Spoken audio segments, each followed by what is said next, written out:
So yan,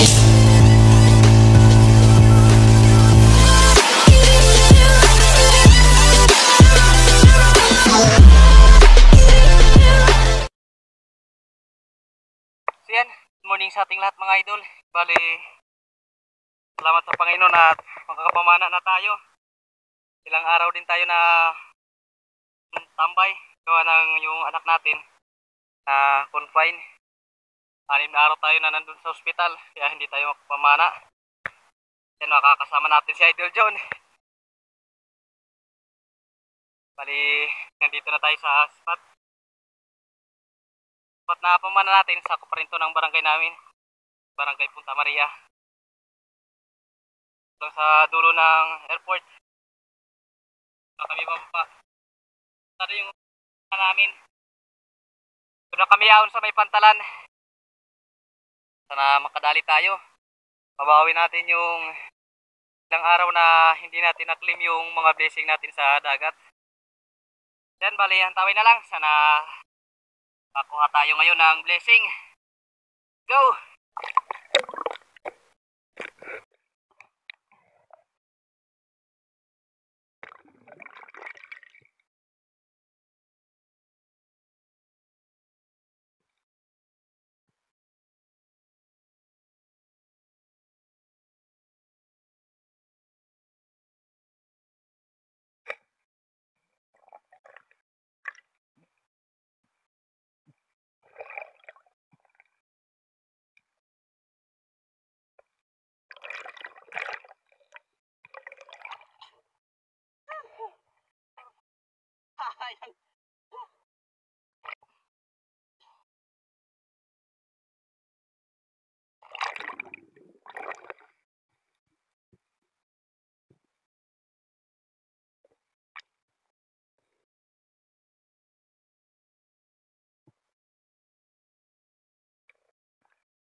Sa dive natin ito mga idol, may nakita tayong goldfish, kaya dito sinubukan natin na mag-abang at makuha natin yung pagkakataon na matira natin yung goldfish.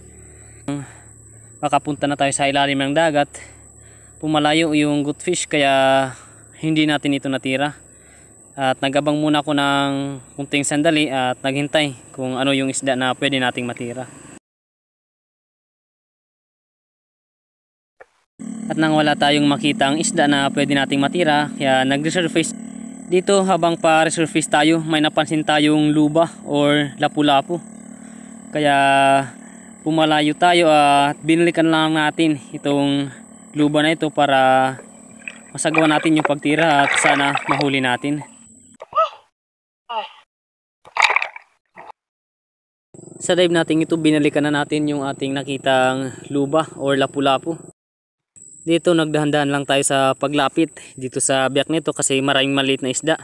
Iniingatan natin ito na hindi mabulabog yung maliit na isda para hindi mabulabog yung isda na papanain natin.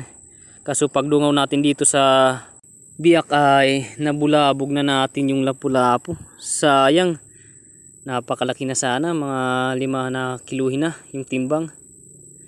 Kaya hinayaan lang natin para sa atin yung isda na yun, kaya hinayaan na lang natin. Ganun talaga ang buhay nating mga espero. May mga isda talaga na para sa atin at hindi para sa atin.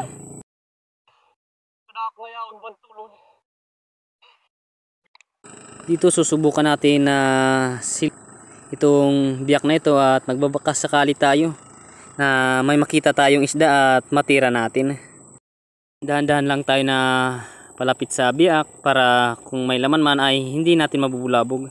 Dito pagdungaw natin ay eto, na sorpresa tayo ng napakaraming ilak. Parang aquarium sa dami ng isda mga idol. Dito naging tamang tiyempo at pagkakataon na matira natin yung primerang klaseng ilak. Ito kasi yung mabenta na ilak dito sa amin. May lumapit naman sa atin na ilak kaso segundang klase kaya hindi natin ito tinira at naghintay lang tayo ng pagkakataon. Kaso naubos na tayo dito ng hangin kaya nag-resurface na lang tayo at ingat tayo sa pag-resurface para hindi tayo mauntog sa bato. Medyo malit kasi yung butas na pinasukan natin at delikado.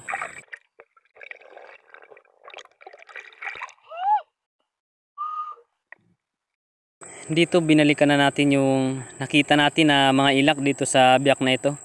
At ganoon pa rin yung ginawa natin, dahan-dahan sa paglapit at hintay yung tamang pagkakataon na makakuha tayo ng saktong distansya at makapili ng isda na titira.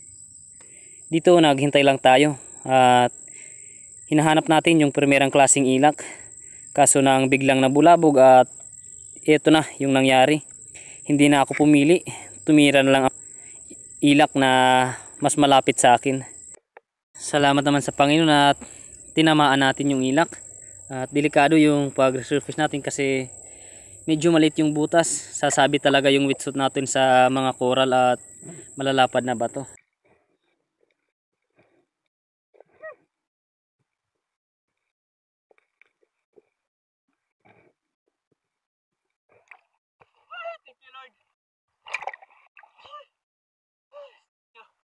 Mahuli rin tayo.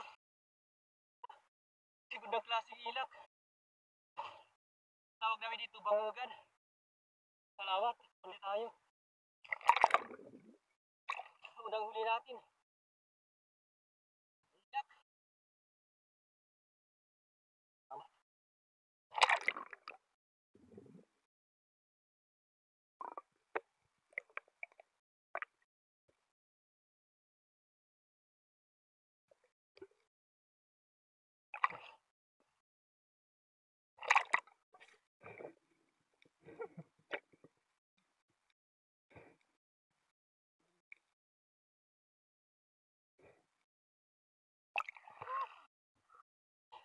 Ilang pang araw. Kailan natin ako na video sa para. Sarap lang.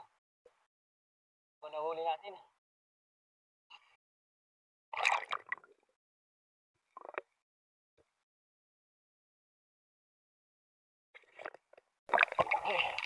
Kaya bali, hindi na ako kapag-video si Idol Jones, sinalobat yung camera. Lubat na! Ito rin mahuli na Idol Jones.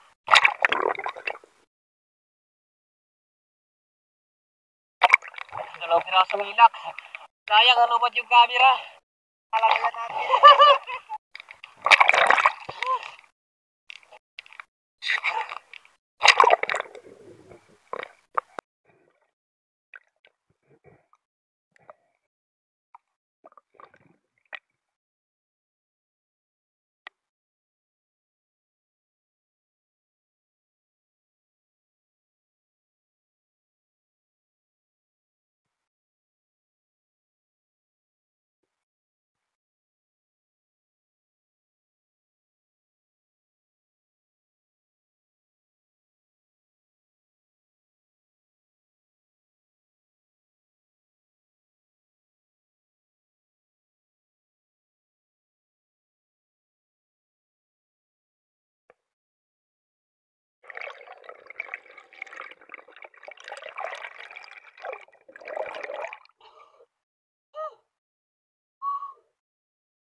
mga idol. Salamat sa mga idol na ito, sa inihaw. Sabi, sayo ng linawin natin bago tayo nakadagdag. Salamat pa rin. May nahuli tayo.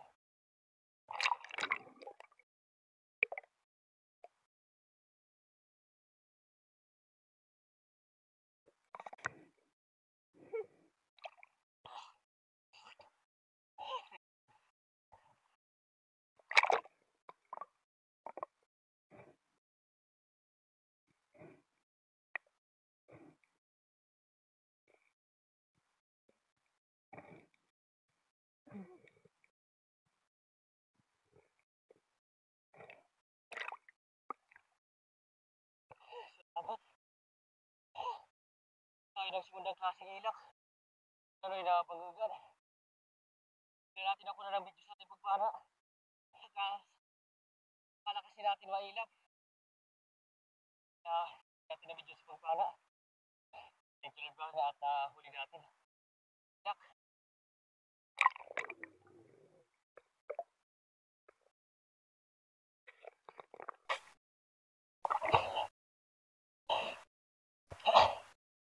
Kaya mga idol, yung bali, ahon na tayo. Nandito na tayo sa may pantalan. Ito dyan, hindi tumatawid. Hindi na siya daan sa may mga mangrove.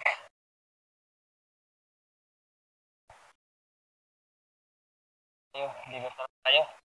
Dito yung daan na mamadali pupunta dun sa bahay. Yan pupunta dun sa bahay nila. Ngayon dito na tayo ahon sa may pantalan. Ilang piraso lang yung nahuli natin. Lahat pa rin at naka-isa tayo. Ano?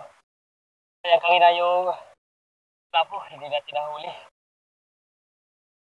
So bali, sabahin lang natin papakita yung mga nahuli natin. Kailang kilo tayo.